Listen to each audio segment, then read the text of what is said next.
ایک مالدار شخص حج کے لیے روانہ ہوا اور اپنی قیمتی مال و زر لے کر کے مکہ معظمہ پہنچا۔ وہاں پہنچنے کے بعد اس نے ایک امین، ایک امانت دار شخص جو لوگوں کی امانتیں جمع کیا کرتا تھا، اس کے پاس اس نے اپنی مال کو اور اپنے زر کو بطور امانت اس کو سپرد کر دیا۔ اس کے بعد عرفے کے وقوف و حج کے ارکان ادا کرنے کے بعد فارغ ہوا اور واپس اسی شخص کے پاس آیا۔ آنے کے بعد اس نے اس شخص کو تلاش کیا اور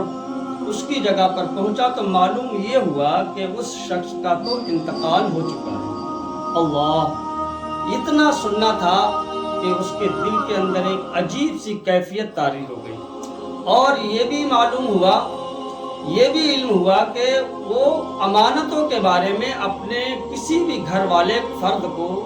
اپنے رشتہ داروں، عزیزوں، اقارب کو وہ بتا کر کے نہیں گیا تھا، نہ ہی ان کے گھر والوں کو، عزیزوں، رشتہ داروں کو، اقاربوں کو کسی کو معلوم تھا کہ وہ امانتیں کہاں رکھی ہیں۔ لہذا مکہ معظمہ کے بعض علماء تک یہ مسئلہ پہنچا تو انہوں نے مشورہ دیا کہ آپ اندھیری رات میں، تاریک رات میں، آدھی رات ڈھل جانے کے بعد مکہ معظمہ میں حرم شریف کے اندر ایک کنواں ہے جس کو آب زمزم کا کنواں بولا جاتا ہے، بیر آب زمزم، یعنی حرم شریف میں آب زمزم کے کنویں پر آپ پہنچیں اور پہنچنے کے بعد اس شخص کو آواز لگائیں اور کہیں کہ اے فلاں، اگر وہ شخص جنتی ہوگا تو انشاءاللہ وہاں سے آپ کو آواز ملے گی۔ وہ شخص بتانے کے مطابق اس آب زمزم کے کنویں پر پہنچا اور جا کر کے آواز لگایا،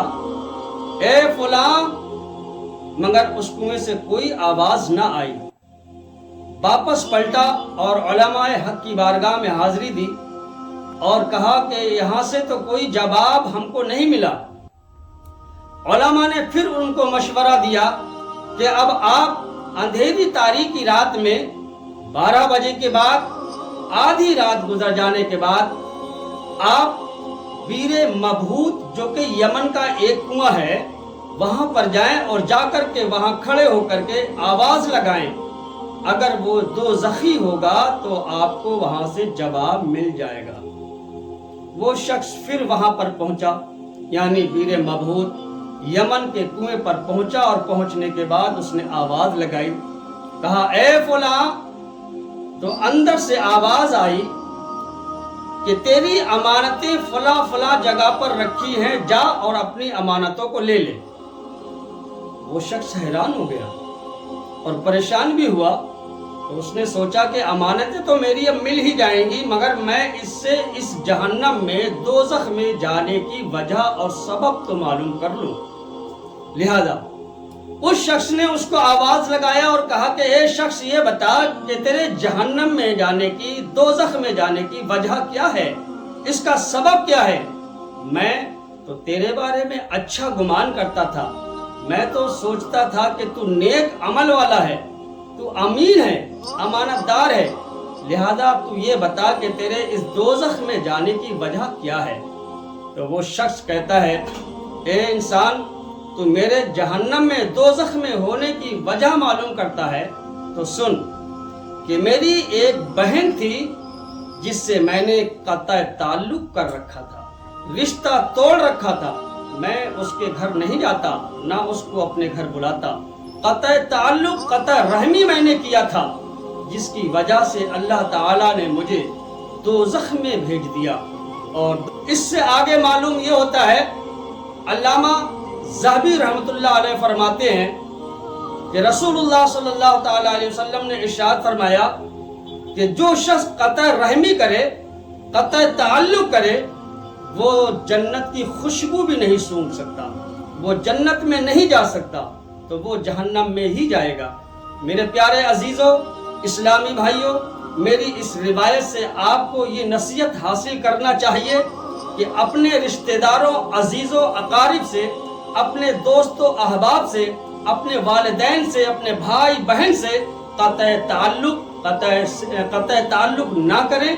صلہ رحمی کریں۔ صلہ رحمی کا صلہ یہ ہے کہ آپ کو جنت تک پہنچایا جائے گا، اور قطع رحمی کا صلہ یہ ہے کہ آپ دوزخ میں دھکیل دیے جاؤ گے۔ پیارے اسلامی بھائیوں، یہ رسول اللہ صلی اللہ تعالی علیہ وسلم کا قول ہے کہ جو نہ کبھی بدلا ہے نہ بدلا جائے گا۔ اس لیے کسی نے کہا تھا، ہے قول محمد قول خدا، فرمان نہ بدلا جائے گا، اور بدلے گا زمانہ لاکھ مگر قرآن نہ بدلا جائے گا۔ عزیزان گرامی، چھوٹی سی نصیحت ہے، اگر آپ اس پر عمل کر لو گے تو انشاءاللہ یہاں بھی کامیاب رہو گے اور وہاں بھی کامیاب رہو گے۔ میں اپنی گفتگو کو یہی پر اختتام دیتا ہوں، اور میری ویڈیو اگر آپ کو اچھی لگے تو لائک اور شیئر لازمی کر دینا، اور بنے رہنے کے لیے میرے چینل کو سبسکرائب کر دینا، اور اگلی ویڈیو کا انتظار کریں۔ انشاءاللہ ملتے ہیں اگلی ویڈیو میں، تب تک کے لیے اللہ حافظ۔